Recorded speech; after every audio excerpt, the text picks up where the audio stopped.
everybody, and welcome to Forever Rugby on Forever Sports. And Jacques Nienaber is set to announce his final squad of the year tomorrow morning as the Springboks end-of-year tour squad for their matches against Wales, Scotland, and England gets announced at 11 o'clock tomorrow morning. Of course, we will have a video out as soon as it is announced. We'll also be going live at about 10 past 11 for a bit of a discussion show to sort of go through the squad, see what you guys have to say and stuff like that. And then there's a press conference scheduled for 12 o'clock, which we'll then have up in the afternoon.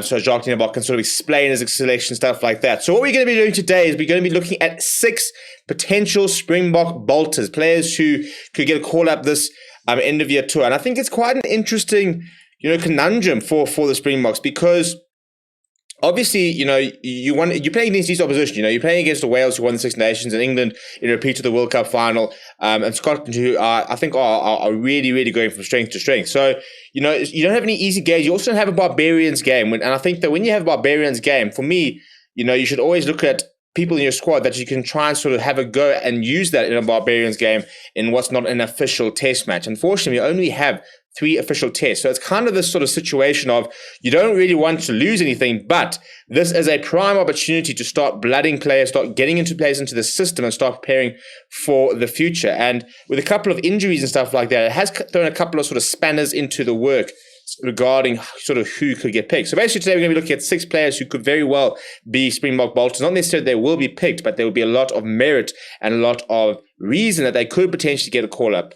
Now, full disclosure, the couple of players that I've left out, something like a Warwick Galant, I'm not including as a Springbok bolter because had he not been injured, he would have been part of the Springbok squad already. He hasn't been dropped from the Springboks. He hasn't been left out of a squad when he's been available. He hasn't been available for any Springbok squads so far this year. So I haven't included him because I think it's kind of inevitable he will be in that. If he's not in the squad tomorrow, then he has officially been left out for the first time. But I think, it's not a case of him being dropped. He just hasn't been available for the Springboks during their various sort of the games this year. So that's why I'm not going to include somebody like a Warwick Galant as a Springbok bolter. In terms of players who I think we could see, I think it's going to be interesting. I think injuries wise, it's pretty much been confirmed that Faf de Klerk will unfortunately probably miss the tour, which is a very big loss for the Springboks. But it gives an opportunity for the likes of Kobus Reinach, Herschel Yankees, and even I don't know if they're going to go with Grant Williams. An opportunity to try and actually play some game time. And I think we do need to not just then back Kobus Reinach for 3 matches in a row. Give Herschel Yankees a start. Let's sort of see what we can do. No Frans Balherbe, which means there's space for a tight head potentially. No Archies Snyman, obviously. No Nicholas Van Rensburg potentially, depending on what sort of the situation was him. So, I think that we can all agree a lock is a position that we sort of need to sort of fill. But in terms of the players I'm kind of hoping that we will see, we'll start with the sort of the obvious one, and that is something like Evan Ruiz, who a lot of people have been calling for within the Springbok squad. And I think it's fairly inevitable that we will see him in the squad tomorrow. I think he's been playing too well not to, very much. And what I'd like to almost see is I think that, and it's a bit harsh, but we're not seeing the Dupree twins. We're not seeing Ryan Alstad much, and maybe not the Dupree twins as much, but something like a Ryan Alstad, who I don't think, for me, should be in the next World Cup plans. I don't think he's ever really sort of impressed that much in a Springbok jersey. And as a result, I'd like to see more players get an opportunity. There are lots of question marks over Dwayne Vermeulen. I mean, he played very well in that last New Zealand game, but there are still question marks whether he will make the next World Cup. As a result, the search for number 8 continues. Jasper Wiese, for me, has had a one man of the match performance, but still hasn't ticked every single box, and you think that's our definite number 8. Kwagga Smith, similarly, was very good on the flank.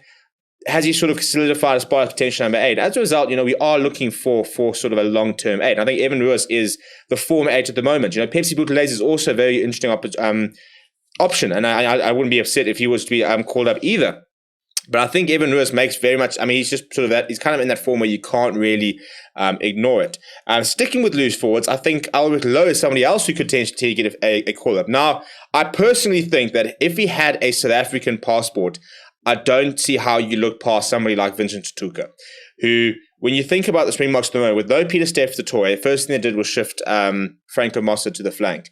And then sort of during, and then when it wasn't really working, it was a bit tired. We did go with Kwagga Smith, Siya Kolisi, and Dwayne Vermeulen, and it definitely did work.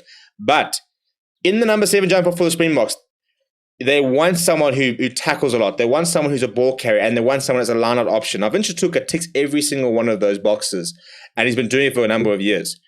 So I do think that it would be very difficult to leave him out if he was available for selection, but he's not.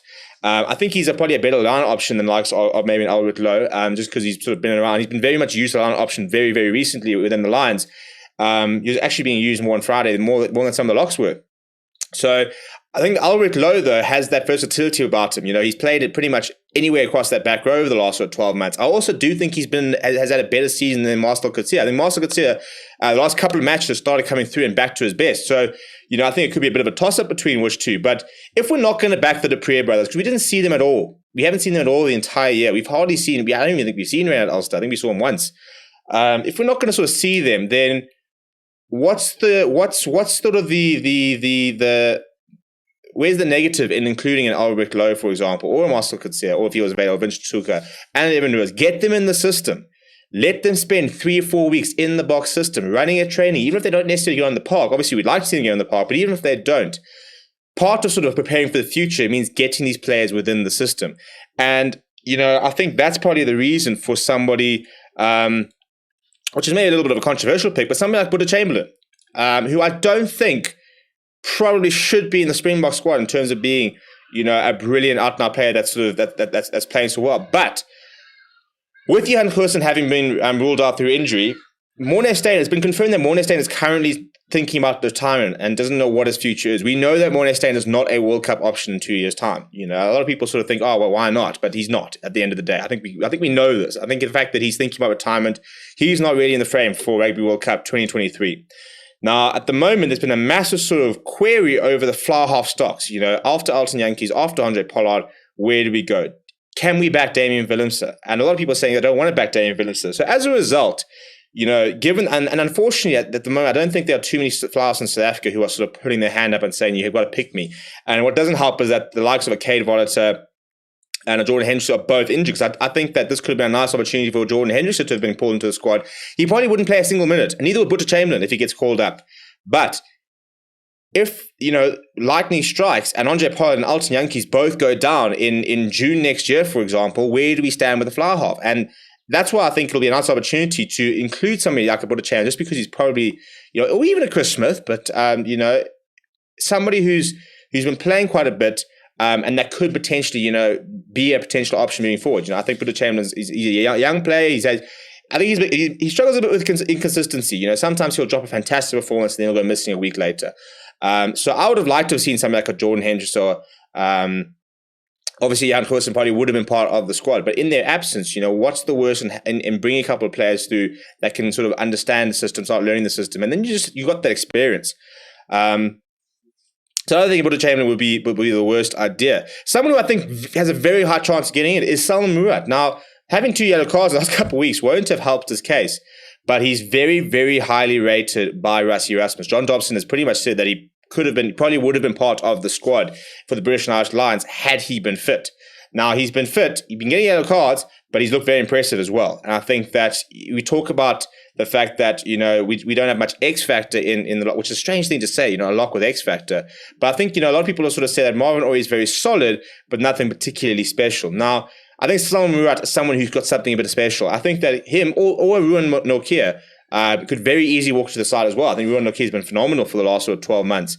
But I think he's very much in the mold of a Franco Moss, very sort of work rate, not necessarily the most, he's not necessarily the biggest and the most sort of imposing lock in the forms of an Etzebeth, a Pierre Steph de Toy, a Lua Diago. I think Salman Murat probably has a little bit more sort of that X factor in terms of the physicality he does bring. But you could very easily go with Ruan Nokia, and I wouldn't mind either. But given the fact that Salman Murat is so highly rated by Rassie Erasmus, I think he has a potential opportunity to actually get a call up, and I wouldn't be upset with it. I think we do need to sort of give somebody who I think we know that Murat and Ruan Nokia will both play for Springboks eventually. I think if they continue playing it will become an inevitability as opposed to what if. So if that's the case, take someone that you think could become Springbok ready quite soon, given the opportunity. Now, the injury to Frans Malherbe means there's a potential spot at tight head. Now, we haven't seen Wilco Lowe for the box match. We've seen Vincent Koch and Trevin Yokane. I think they kind of, as much as I really appreciate the fact that he's been doing so while switching, I'd like to see him kind of settle somewhere. And I think that if they're going to look to bring in another tight head, who better to replace Frans Malherbe than Carly Sardi? I mean, look at him. The man is a fridge. He is enormous, very strong ball carrier, and his scrummaging is it's been phenomenal. In the entire URC, I don't think he's been out-scrummed a single time. He has dominated scrums when he's given an opportunity. He is a proper out-and-out tight head. And again, I think 25 years old, I think he is at the moment. Young prop, lots of time ahead of him. He won't necessarily he won't necessarily probably get into the park, but get him into the system. Let him be scrumming up against, Ox and Kitsoff and see how he sort of goes and have him in the system so that if we have injury issues next year, you've got someone who's been there, he's done that, he understands the system, and he can kind of slot in. And then the last bolter, for me, has to be Tyron Green. Now, given the fact that there's so much worry about, Ruiz at fullback, stuff like that, once again, much like Monet State, I struggle to see France State making another World Cup. I really do struggle to see it. I know he was phenomenal against the All Blacks when he came on. Fantastic 40 minutes. Long term, I think that France State is not really an option. I think Warwick Gelant, in my opinion, should get a couple of starts at the end of the year tour. I think he's playing too well. But Tyron Green has been brilliant for Harlequins. He starred during that sort of that run up to the Premiership final and played very well in the final, and then he's been started very well this season. Now, we've just seen Dylan Richardson and Pierre Schoeman get called up to Scotland. Now, Pierre Schoeman wasn't really in the box set radar, but Dylan Richardson probably definitely was. Now, Tyron Green, a lot of talk that he could potentially be someone that England could try and go after. So, when he left South Africa, he was very open about the fact that he wants to play for Springboks. He said he had a conversation with Rassie Erasmus about whether going overseas would hamper his chance to making the Springboks, and apparently it was quite clear that it wouldn't. So I would like to see him given an opportunity. And I almost wouldn't mind seeing Mornay Steyn and Frans Steyn being left at the moment. It's very, very harsh on Frans Steyn. But I would rather see Tyron Green coming off the bench against Scotland or against Wales, getting 15 minutes, getting 10 minutes, than Frans Steyn. Because in a year's time, Tyron Green could be a legitimately genuine option pushing for a starting berth at 15. I don't think Frans Steyn will be. And I think that, he's somebody with a lot of X-factor. I think if he had been playing in South Africa for the last 12 months, I think he probably would have been part of the Springbok setup anyway. I think we forget how good he was at the Lions before he went over to the Harlequins. It took him a while to adjust to the Harlequins, and now he's one of the top performers in the Premiership. And I think that we need to get him in the setup, try and get him capped, solidify his block's future, and then say, right, now you need to prove yourself, you need to keep coming. I think we'd probably see an outplayer Fassi and a Warwick Gelant, Damian Willemse before him in terms of playing minutes. But get him part of the squad, get him part of the setup, make sure he understands that he is in the sort of longer term planning, and then you can sort of go from there. Let me know if there are any other players you'd like to see. I think one to see the Similani probably could have been part of the squad if the Lions were backing him more. And I mean, the fact that he played only 2 of the 4 games, really, I mean, he got a decent round, got about 50 minutes against, so he basically played 3. But, left out of that 3rd game. And I think in a Lions backline, which is really struggling, I think if he'd been playing a bit more, probably could have been there. Because I do think that my centers, I worry a little bit about our centers. I think Jesse Kriel hasn't looked fantastic when he has played. And I think that Wanasila Similani is one of those players as well, who's kind of inevitably going to be a Springbok, So there are a lot of players that could be there. There's a lot of people talking about somebody like a Kurtley Orense and when it comes to the wings, maybe ahead of like a Roscoe Speckman because he's younger. And a lot of people were talking about Werner Koch, but I think he's kind of dropped off a little bit. So there's a lot of players that obviously could be called up. And something like a Thomas du Toit, again, I don't really count because he was part of the Springbok setup. He wasn't dropped. He left for personal reasons. So he's probably the natural sort of replacement to Frans Malherbe. But if they look to bring him in as well as another prop, because we don't know how big a squad they are naming. Now, technically, they don't need to name a massive squad because we're off the red list. So technically, you can fly players in at this stage. But if they do choose to name a larger training squad, then why can't we have a Thomas Toy and a Carly Sardi and let them sort of settle in and let them have a go at each other and sort of see where they're at. But let me know what other players you would like to see. Let me know what you think of the 6 players. Obviously, we'll be live tomorrow and stuff like that, having a chat. So make sure you subscribe to the channel if you're new. Smash a like on the video as well. And I'll chat to you guys all very, very soon.